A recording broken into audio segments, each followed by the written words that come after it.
Hi, my name is Annika Wiklund-Engblom. I will talk to you about the Naturkraft project Empowered by Nature, bringing families back to nature, and it's a concept design project for health, nature connectedness and sustainability. The project aim is to strengthen habits that are beneficial for health and give families increased opportunities to meet everyday challenges by providing them with new ways of being active together in nature. Being in nature improves almost everything in our lives.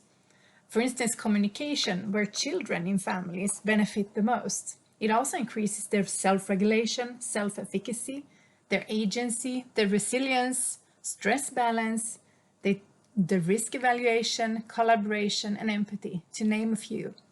Nature strengthens our sense of coherence. Being in nature increases nature connectedness, and this is something we want in the project. It increases our empathic ability towards nature as well. Those who feel connected to nature protects nature. Research has been involved before, during, and after. And before we had surveys to learn about the needs and wishes of the target group to be able to focus its design on these. We have had during as a human-centered design process to involve the target group throughout the design to test and iterate based on their experiences of the concept. And we also have involved design-based research after to measure effects of the concept on the target group.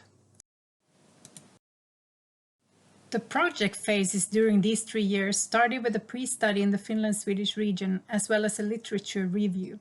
The survey was analyzed in order to identify the problems families experience to go out in nature.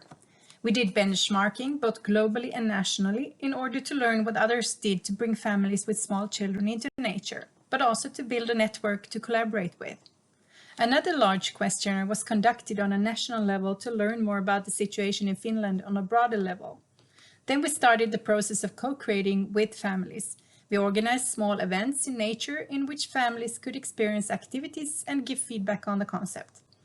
Before, material production has been a large part of our work, as well as the social media strategy to start up local groups and share information. We are still developing material for inspirational activities, but are now focusing a lot on educating volunteers about the concept and learning about their needs for leading groups. Finally, one of the most important parts of the project will be to create a supportive system for these volunteers. In the first survey, we found 4 major categories of problems: coordinating needs, structure and routines, inspiration, and negative perceptions. Also, in the larger national survey, you can see that time is a major factor, which parents see as the reason why they don't visit nature more often with the family.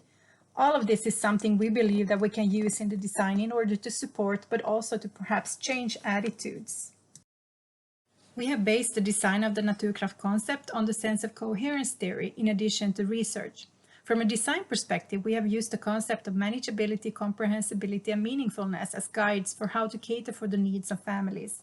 For instance, in order to make manageable, we have focused on low threshold activities and events, accessible independent activities, supportive network and local groups, as well as supportive routines and rituals.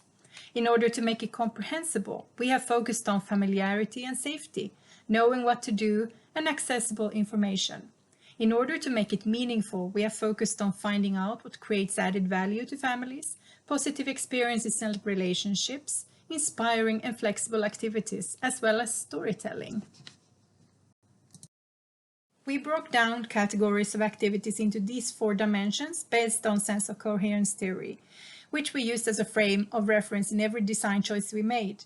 The categories of activities of the Naturkraft concept for group events are welcoming activities, activities for activating and for creating presence and connection, a picnic, and finally a reflective activity to conclude and discuss and plan ahead.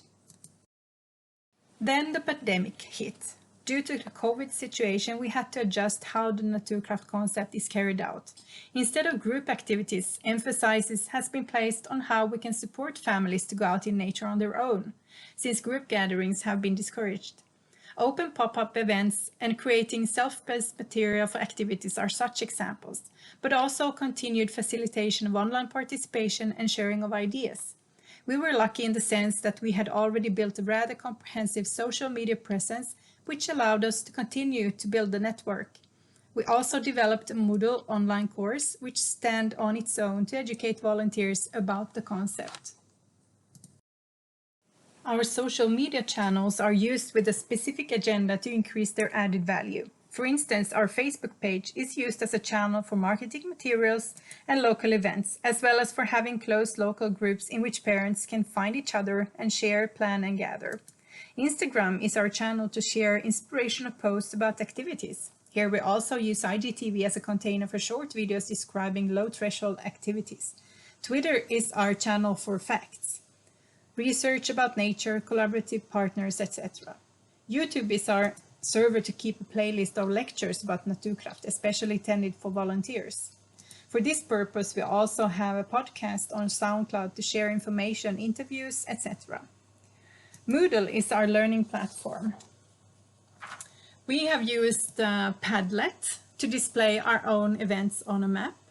We have also explored how we can use Google Maps to spread information about nature spot and nature trails.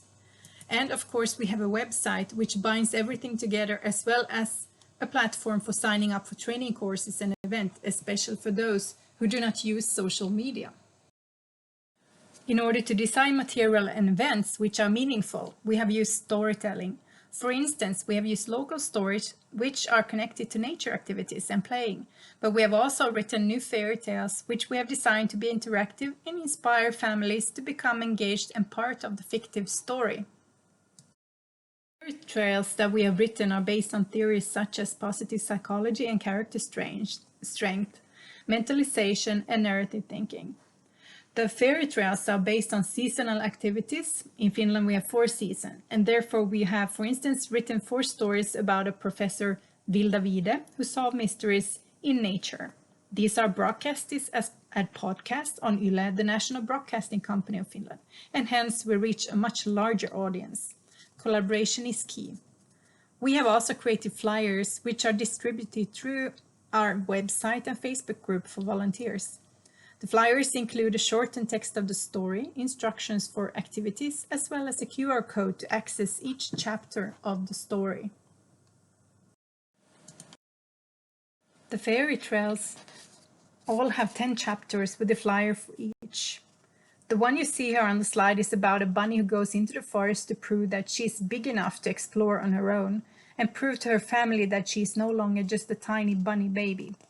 The aim of the fairy tale is to strengthen the family and the individual through creative play and dialogue, to experience nature in multiple ways for increased nature connection.